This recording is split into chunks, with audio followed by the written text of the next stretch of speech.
Penguin Random House Audio presents The Politics of Fear, The Peculiar Persistence of American Paranoia by Arthur Goldwag. Read for you by Ray Montecalvo. This book is dedicated to Richard Torregrossa, Jr., 1957 to 2020, who would have found much to argue about in its pages.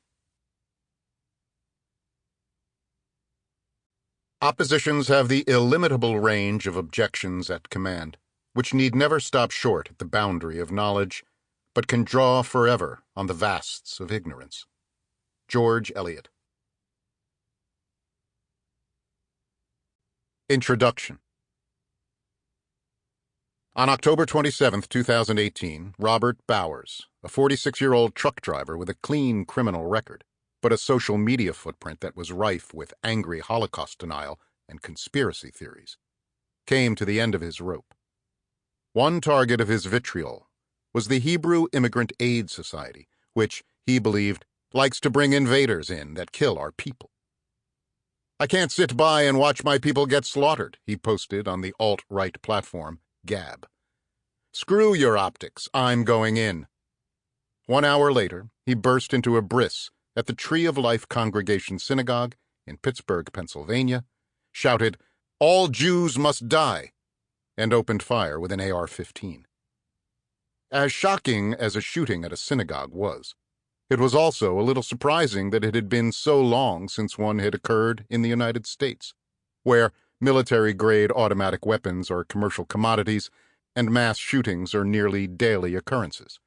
There had been 383 in 2016 and 348 in 2017.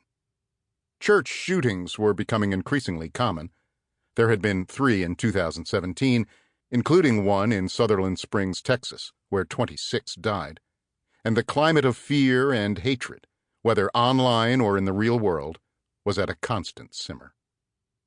The midterm elections were just 10 days away, and Fox News and other conservative outlets had been running stories about the Hispanic invasion of the southern border for months. Less than a week before, Donald Trump had tweeted that immigrant caravans from Central America posed such a clear and present danger to Americans. Some of those would-be emigres he claimed were terrorists from the Middle East, that he had alerted Border Patrol and military that this is a national emergency. But what did the 11 worshippers Bowers killed, most of them elderly, the oldest was 97, have to do with any of that? A lot, if you were as marinated in paranoid conspiracy theory as he was. He didn't so much believe that they were aiding hostile invaders as that they, and all Jews, were hostile invaders themselves. The idea that rootless Jews weaponize immigrants, minorities, and the poor against their host countries has been in the air for more than a century, but it gained renewed currency in 2012 after the publication of Renaud Camus' book Le Grand Remplacement, which proposed that non-white immigrants from Africa and the Middle East were replacing white Christians and their civilization. Camus' book focused on Muslims, but he had also written about the troubling overrepresentation of Jews in French culture. When his ideas traveled to this side of the Atlantic, they gave American white supremacists a new buzz phrase, white genocide, and a rallying cry to go with it: Jews will not replace us. In what immediately became an infamous event, torch-wielding neo-Nazis chanted it as they marched across the campus of the University of Virginia in Charlottesville during the Unite the Right rally in August 2017, along with Sieg Heil, Blood and Soil, and Hail Trump.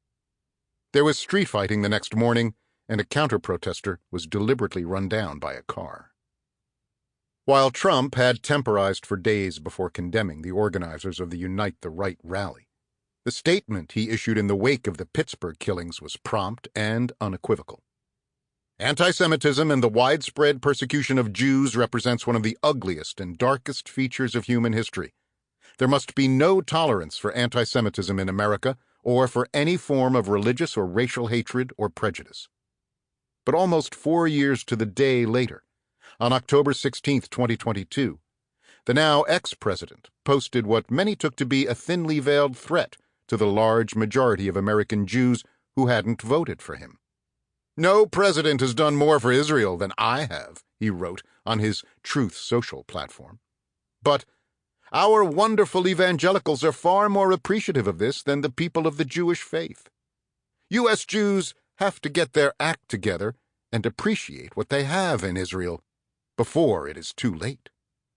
It was a new twist on the old accusation that diaspora Jews can't be true patriots because their loyalties are divided between Israel and the countries where they reside.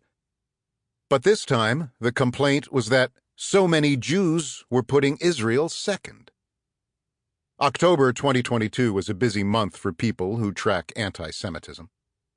On the 8th, the billionaire rap and fashion mogul Ye, formerly known as Kanye West, an outspoken Trump supporter with presidential ambitions of his own, had tweeted that he was ready to go DEFCON 3 on Jewish people. Why? Because you guys have toyed with me and tried to blackball anyone who ever opposes your agenda. A few days before, while being interviewed by Tucker Carlson, Ye told Fox News' primetime viewership that he would rather his children celebrate Hanukkah than Kwanzaa because at least it will come with some financial engineering. Ye was spouting views that are not just held by neo-fascists, but are all too common in some African-American communities, most notably the Nation of Islam. But the likeliest trigger for his outbursts was an investment that Ivanka Trump's Jewish brother-in-law, Josh Kushner, had made in Ye's ex-wife, Kim Kardashian's Skims, a ladies' lingerie venture. A few days before Ye's DeathCon post appeared, he'd posted an open message to Kushner on Instagram. "What if I had 10% of Karlie Kloss underwear line without you knowing?" The supermodel and entrepreneur Karlie Kloss is married to Kushner. "Jared was holding Trump back," he added, a bit enigmatically. "Ivanka is fire." But if Ye's anti-Semitism is undeniable, a widely accepted definition of racism is any set of beliefs or ideology that members of a specified group or groups possess certain immutable characteristics that justify their inferiorization, and Ye's "you guys," "your agenda," and financial engineering clearly suggest that he puts all Jews in the same bad basket. His political thinking, and much of his other thinking as well, is too murky to spend much time on, as his paranoia likely has clinical origins. Though he insisted he was mentally misdiagnosed, he had been medicated for a bipolar disorder. Ye paid a steep price for his verbal incontinence in the form of canceled endorsements and branding deals. But what was striking at first was how few Republicans spoke up to condemn his words. Some actively defended him, not because he couldn't help himself, but because they seemed to believe he'd said nothing wrong. If you are an honest person, you did not think this tweet was anti-Semitic, the Republican activist Candace Owens argued. Trump ran interference for him as well during an interview on Salem News. "Well, I haven't really seen the statements," he said. "I did watch the Tucker Carlson interview, and he was really nice to me. Sometimes he'll make a statement and a lot of people will think it's worse than he means it to be."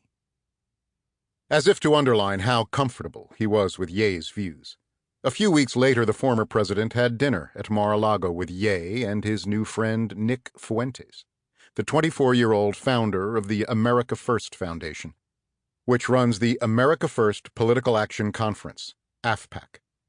An incel and white nationalist who'd marched in Charlottesville, Fuentes' proposed cure for America's ills is a white uprising.